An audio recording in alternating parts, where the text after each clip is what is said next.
ओम नमस्कार साथियों, मैं हूं मनीष तंवर और हम पढ़ रहे हैं महर्षि दयानंद सरस्वती जी की जीवन गाथा कालजयी संत। पिछले वीडियो में हमने पढ़ा था महर्षि दयानंद सरस्वती जी की अपने गुरु के प्रति श्रद्धा और गुरु भक्ति। अब आगे का घटनाक्रम कुछ इस प्रकार है। विद्या अध्ययन का समय समाप्त हो गया। 2.5 वर्ष तक गुरु चरणों में बैठ स्वामी दयानंद ने निष्ठापूर्वक ऋषिकृत ग्रंथों का अध्ययन किया। अब कोई जिज्ञासा शेष नहीं थी। गुरुजी से विदाई का क्षण आ उपस्थित हुआ।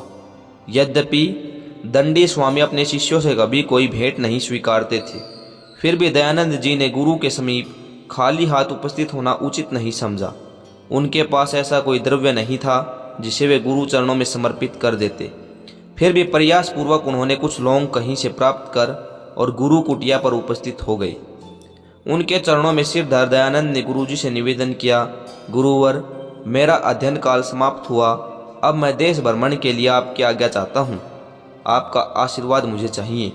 मेरे पास श्री चरणों में समर्पित करने के लिए कोई वस्तु नहीं है। ये थोड़े से लौंग हैं, इन्हें आप स्वीकार कर लें। गुरु विरजानंद जी ने स्वामी दयानंद के सिर पर स्नेह का हाथ रखा और बोले, वत्स, लौंग मुझे नहीं चाहिए। गुरु दक्षिणा के लिए ये पर्याप्त नहीं है। आज्ञा करें गुरुदेव, मेरा तन और मन गुरु चरणों में समर्पित है। दयानंद ने चरण छूकर विनम्र निवेदन किया। दंडी स्वामी ने गदगद स्वर में कहा, दयानंद, तुझसे मुझे यही आशा थी। देश में अज्ञान का अंधकार छाया हुआ है।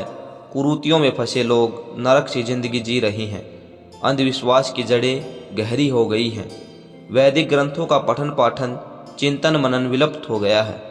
विभिन्न मतांतरों ने अपने पैर फैला लिए हैं। दीनहीन समाज दुर्गति की ओर लुढ़कता चला जा रहा है। समाज की अधोगति से बचाओ। लोक कल्याण के लिए स्वयं को समर्पित करो। सोते देश को जागृत करो। इसके अतिरिक्त गुरु दक्षिणा में मुझे कुछ और नहीं चाहिए। दयानंद ने अपना सिर गुरु चरणों में रख दिया और बोले, आपकी आज्ञा शिरोधार्य गुरुवर। दयानंद जीवन भर समाज सेवा से विरत नहीं होगा। दंडी स्वामी प्रसन्न हुए। चरणों में नतमस्तक दयानंद को भरपूर आशीर्वाद दिया। परमात्मा तुम्हें सफलता दे, परंतु ध्यान रखना, अनारस ग्रंथ अध्ययन के योग्य नहीं हैं। उनमें परमात्मा और ऋषियों की निंदा है। अतः आर्ष ग्रंथों का पठन पाठन ही करना। ऐसा ही होगा गुरुदेव। विनम्र भाव से दयानंद ने कहा। गुरुजी से विदा ली और आगरा की ओर चल दिए। ओम।